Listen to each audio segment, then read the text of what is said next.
పగటిపూట 9 గంటలు ఇచ్చే కార్యక్రమం కానీ, ఉచిత విద్యుత్ ఇచ్చే కార్యక్రమం కానీ,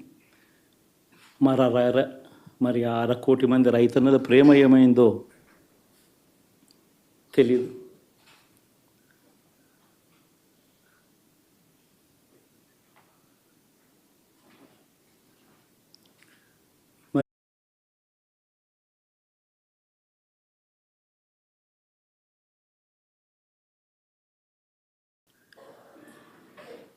చూసిన ఫలితాలు, జరిగిన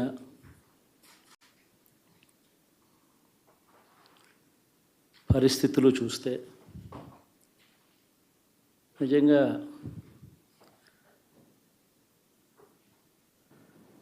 ఆశ్చర్యంగా కూడా ఉన్నాయి.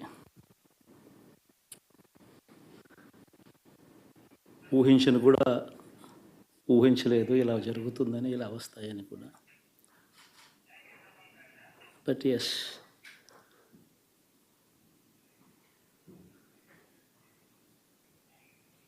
అమ్మఒడి అందుకున్న 53 లక్షల మంది తల్లులకు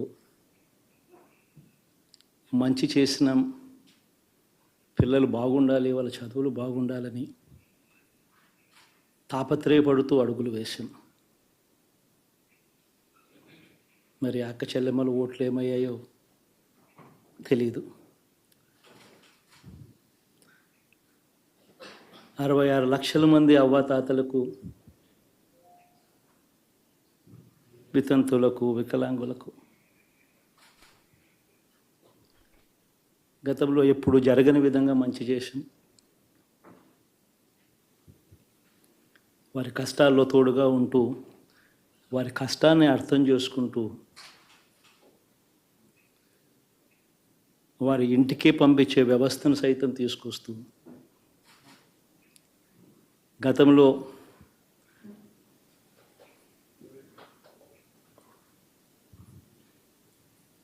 మా ప్రభుత్వం అధికారంలోకి రాకమునుపు ఇస్తూ ఉన్న చాలని పెన్షన్ నుంచి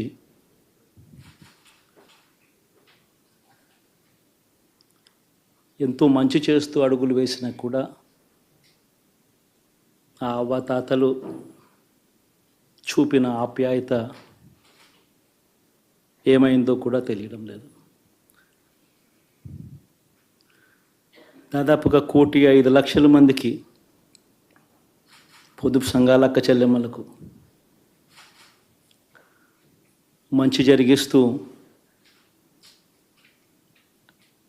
వారి కష్టాలనే మా కష్టాలుగా భావిస్తూ, ఇచ్చిన ఏ మాట తప్పకుండా అన్ని రకాలుగా వాళ్ళకు అండగా ఉంటూ, ఆసరాతో తోడుగా ఉన్నాం, 0 వడ్డీతో సైతం అండగా ఉన్నాం, చేయూత సైతం తోడుగా ఉంటూ నిలిచాం. మరి ఆ 1,05,00,000 మంది అక్క చెల్లెమ్మల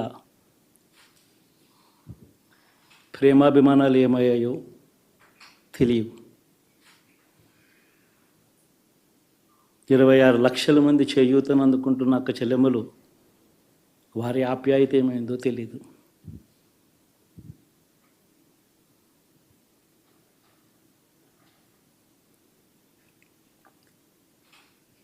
పిల్లల చదువుల కోసం ఏ తల్లి ఏ తండ్రి ఇబ్బంది పడకూడదు అని మొట్టమొదటిసారిగా పూర్తి ఫీజులు ఇస్తూ తీసుకొచ్చి అందగా నిలిచాం. చదువుల్లో ఎప్పుడూ చూడని మార్పులు తీసుకొచ్చాం. దాదాపుగా 12 లక్షల మందికి సంవత్సరానికి మంచి జరిగిస్తూ, ఆ పిల్లలు, ఆ తల్లుల అభిమానం ఏమైందో కూడా తెలియదు.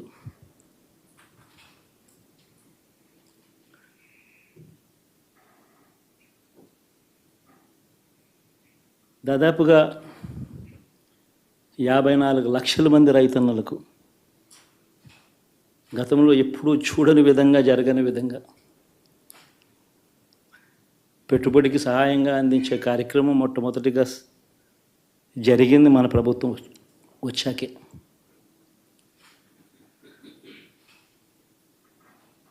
మరి అంతగా రైతన్నలకు తోడుగా ఉంటూ రైతన్నలకు రైతు భరోసా ఇవ్వడం కానీ,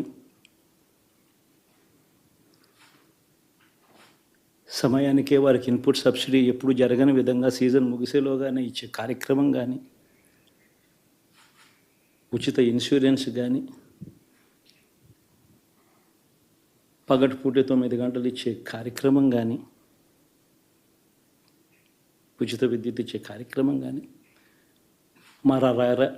మరి 1/2 కోటి మంది రైతన్నల ప్రేమ ఏమైందో తెలియదు.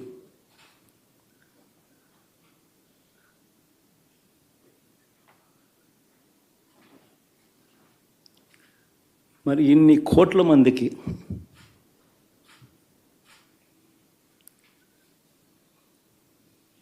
పేదవాడికి తోడుగా ఉంటూ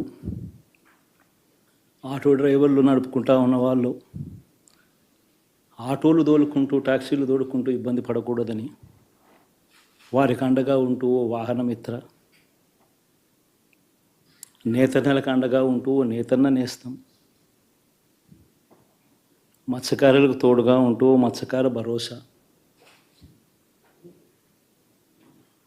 ఫుట్పాత్ మీద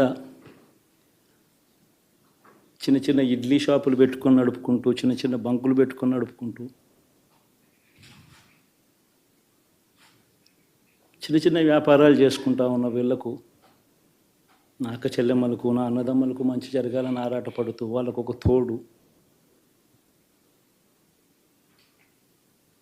నా రజకులకు, నా నాయి బ్రాహ్మణులకు, నా టైలర్లకు అని అండగా ఉంటూ వారికి ఒక చేదోడు. మరి ఇన్ని లక్షల మందికి ఇంత మంచి చేసి, ఇన్ని కోట్ల మందికి, లక్షలు కూడా కాదు, కోట్ల మందికి మంచి జరిగించి, ఎప్పుడు జరగని విధంగా మేనిఫెస్టో అంటే ఒక చెత్తబుట్టలో పడేసే డాక్యుమెంట్ కాదు. ఒక మేనిఫెస్టో అంటే ఒక బైబిల్ అని, ఒక ఖురాన్ అని, ఒక భగవద్గీత అని మొట్టమొదటి రోజు నుంచి కూడా భావిస్తూ ఏకంగా 99% వాగ్దానాలు అమలు చేసి, అంతే చిత్తశుద్ధితో ఆ మేనిఫెస్టోను కూడా అక్క చెల్లెమ్మల ఇంట్లోకి తీసుకొని వెళ్ళి చూపించి మీరే టిక్కు పెట్టండి అనే నిబద్ధత గల ప్రభుత్వంగా పనిచేసాం. ఇప్పుడు జరగని విధంగా పిల్లల చదువులు, పేదరికం పోవాలి అని అంటే పిల్లల చదువులకు క్వాలిటీ ఎడ్యుకేషన్ అవసరం అని మొట్టమొదటిసారిగా ఇంగ్లీష్ మీడియంను వ్యతిరేకిస్తున్న వాళ్ళందరూ